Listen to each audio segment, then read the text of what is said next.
Hello guys, counting figure class में आपका स्वागत। गाइस, आज हम पढ़ेंगे काउंटिंग फिगर की क्लास में वर्ग के बारे में। गाइस, आप बताइए, इस चित्र के अंदर, इस आकृति के अंदर कितने वर्ग दिख रहे हैं? यहाँ पर देखने से दिखाई देता है, हमें प्रतीत होता है एक वर्ग ये है, दूसरा ये है, तीसरा ये है, चौथा ये है और ये पांचवा पूरा बड़ा वाला। इस तरीके से इस आकृति के अंदर आपने वर्ग की संख्या गिन ली और कुल वर्ग आ गए 5। क्या इसी आसानी के साथ, इतनी ही सरलता से आप इस चित्र के अंदर भी, इस आकृति के अंदर भी इतने ही वर्ग काउंट कर सकते हैं? आप काउंट करोगे तो यहाँ पर 1 2 3 4 5 6 7 8 9 10 11 12, इधर से गिनने जाओगे 13, यहाँ से गिनोगे 14 15, इस तरीके से गिनते गिनते आप कंफ्यूज हो जाओगे तो एग्जैक्ट संख्या क्या है। बहुत कम लोग इसकी एग्जैक्ट संख्या निकाल सकते हैं, परंतु इससे भी बड़ा सवाल आ गया तो फिर इसके लिए भी मुश्किल हो जाएगी कि किस तरीके से निकाले। तो इसके लिए मैं आपको एक शॉर्ट बता रहा हूं, एक ट्रिक बता रहा हूं, जिसके माध्यम से इस बड़े से बड़े सवाल का भी हल आसानी से निकाल सकते हैं। तो सर्वप्रथम हम क्या करेंगे, इसकी नंबरिंग कर देंगे 1 2 3, ऊपर से नीचे। यहाँ पे ये 1 कॉमन है, दोनों तरफ से रो का और कॉलम का दोनों तरफ से ये 1 है, वो कॉमन डिजिट है, याद रखना आप। 2 3 4, इस तरीके से नंबरिंग करने के उपरांत क्या करना है, यहां से लास्ट वाला डिजिट और यहां से लास्ट वाला डिजिट, इस तरीके से इनका मल्टीप्लाई कर देना है, इनका गुणा कर देना है। देखिए गुणा करते हैं अपन, 4 इंटू 3, 4 गुणा 3 कितने हो गए 12, 3 गुणा 2, 3 गुणा 2 6, 2 गुणा 1 2। इस तरीके से पूरा गुणा करने के उपरांत हम इनको प्लस कर देंगे, 6 7 8 9 10 और 1 और 1 2 20।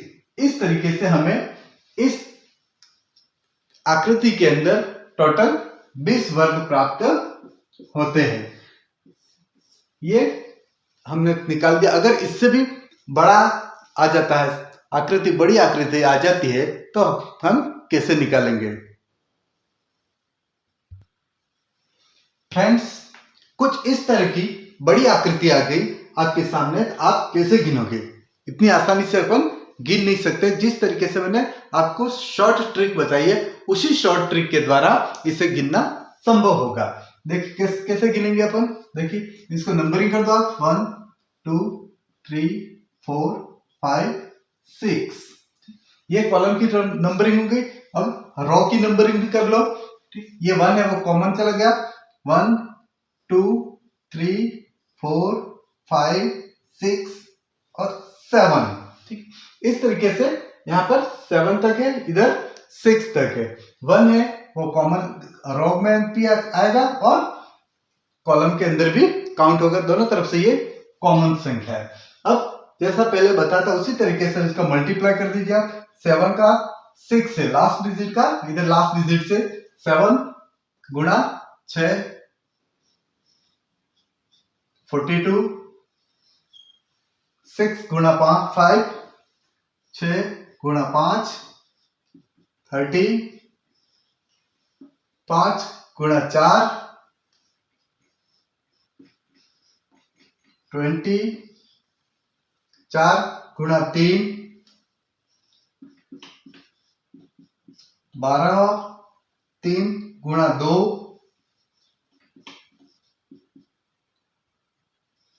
6, 2 गुणा 1, 2 गुणा 1 2। इस तरीके से पूरा गुणा होने के उपरांत हम इन डिजिट जो हमें प्राप्त हुई, इनका हम काउंट कर देंगे तो हमारे वर्गों की संख्या आ जाएगी। अब जो डिजिट हमें प्राप्त हुए उस डिजिट को हम पूरा टोटल मार देंगे। 2 4 6 10 12 4 3 7 8 9 10 और एक अपने रेस्ट बचा हुआ था वो 11। इस तरीके से हमारे पास टोटल वर्गों की संख्या आ जाती है 112। 112 वर्ग हमें इस चित्र के अंदर मिलेंगे। तो कितनी आसानी के साथ हमने इसको हल कर दिया। आप भी इसी तरीके से अन्य सवाल हल कर सकते हैं। हम एक दो एक्सरसाइज और करते हैं इसके ऊपर कि किस तरीके से और हम आगे कर सकते हैं।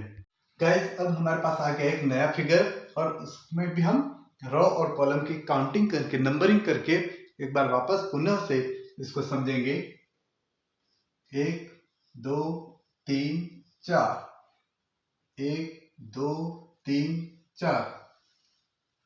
दोस्तों, अब तक आपने देखा कि जो फिगर हमने बनाए थे वो नॉन सिमेट्रिक थे, मतलब एक तरफ से ज्यादा खंड थे तो दूसरी तरफ से कम खंड थे। यहां पर मैंने एक सिमेट्रिक फिगर बनाया है जहां पर 4 खंड इधर भी है, 4 खंड इधर भी है।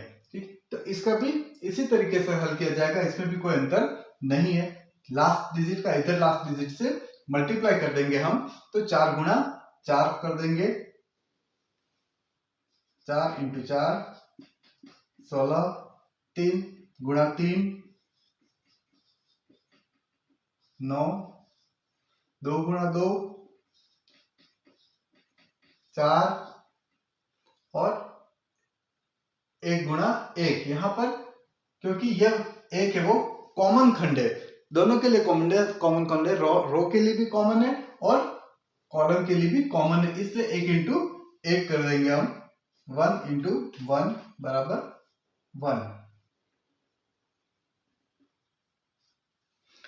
इस तरीके से हम इनको टोटल कर देंगे, गिन लेंगे।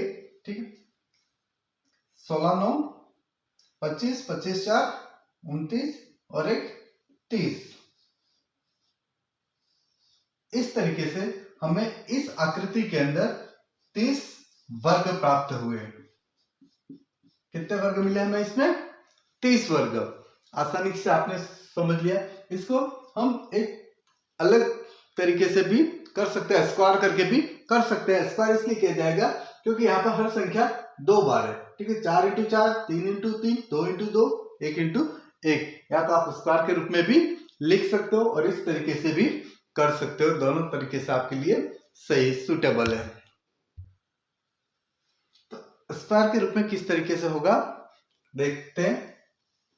1 का स्क्वायर प्लस 2 का स्क्वायर प्लस 3 का स्क्वायर प्लस 4 का स्क्वायर।